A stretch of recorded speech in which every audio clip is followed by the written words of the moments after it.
Good morning, this is the latest market news. I am Uliana.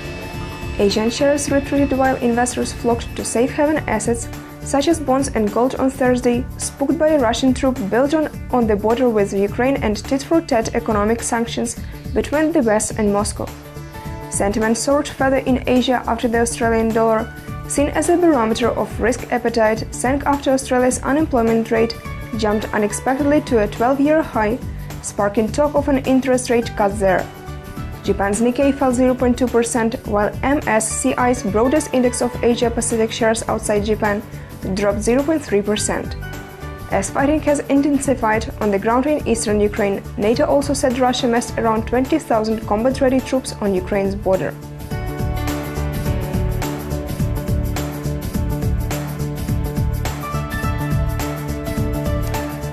While the European Central Bank is expected to keep its policy on hold at its meeting later in the day, Wednesday's data and persistently low inflation in the Eurozone should keep alive market expectations for the bank to eventually turn to quantitative easing.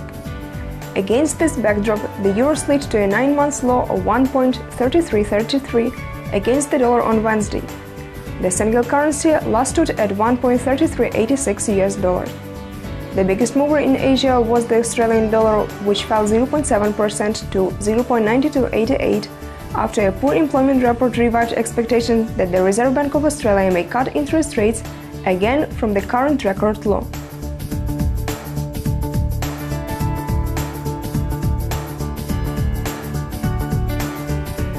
Concerns that Europe's feeble recovery is under a darkening cloud of risk will be front and center today as the market focuses on new industrial production data for Germany and an announcement on monetary policy for the European Central Bank. Germany industrial production 6 GMT. Factory orders for Europe's largest economy took a surprisingly deep dive in June. Today's report on industrial production for June will provide additional context for deciding if the macro headwinds are on the rise for Germany. The consensus view anticipates growth, also the largest figures or orders cast doubts on the case for optimism. Nonetheless, economists overall are looking for a 1.2% increase.